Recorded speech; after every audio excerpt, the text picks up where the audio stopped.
সকাল 11:30টায় রশিদপুর ৩ নম্বর গ্যাস কূপের গ্যাস জাতীয় সঞ্চালন লাইনে সরবরাহের মধ্য দিয়ে এই কূপের পুনঃখনন কাজের সমাপ্তি হলো।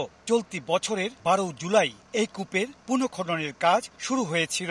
বাপেক্স জিএপএল প্রায় সময় লেগেছে 2 মাসের মতো এবং পুনঃখননের পরে প্রায় 20 লক্ষ ঘনফুট গ্যাস পুনরায় সংযুক্ত হলো অতিরিক্ত। 1994 সালে আবিষ্কৃত কূপটি চলতি বছরের প্রথম পর্যন্ত দৈনিক 60 লাখ ঘনফুট গ্যাস যোগান দেওয়ার এক পর্যায়ে পাইপলাইনে অতিরিক্ত পানি আসার কারণে বন্ধ করে দেওয়া হয়।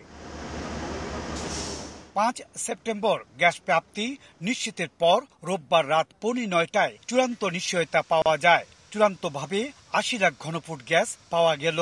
আমরা খুবই আশাবাদী যে এই ওয়েলটা আরো 10 বছর সাস্টেন মিনিমাম করবে এবং আরো বেশিও করতে পারে। এই কূপ খনন কাজে নিয়োজিত রয়েছে দেশীয় প্রতিষ্ঠান বাপেক্স। বাপেক্সের ব্যবস্থাপনা পরিচালক জানান, আগের চেয়ে এখন বাপেক্সের সক্ষমতা অনেকটাই বেড়েছে। এই কাজে বর্তমানে আল্লাহর রহমতে কোনো প্রতিবন্ধকতা নাই। আমাদের বাপেক্সের 5টা রিগ আছে এবং অতি শীঘ্রই আরেকটা রিগ যুক্ত হবে আমাদের সাথে। রশিদপুর 3 নম্বর কূপের গ্যাস সহ বর্তমানে সিলেট গ্যাসফিল্ড কোম্পানি জাতীয় সঞ্চালন লাইনে দৈনিক 14 কোটি 20 লাখ ঘনফুট গ্যাস সরবরাহ করছে। রশিদপুর 3 নম্বর গ্যাস কূপ থেকে 80 লক্ষ ঘনফুট গ্যাস এই লাইনের মাধ্যমে জাতীয় সঞ্চালন লাইনে আজ থেকে সরবরাহ করা হলো। হবিগঞ্জের রশিদপুর 3 নম্বর গ্যাস কূপ থেকে ইকরামুল কবির, সময় সংবাদ।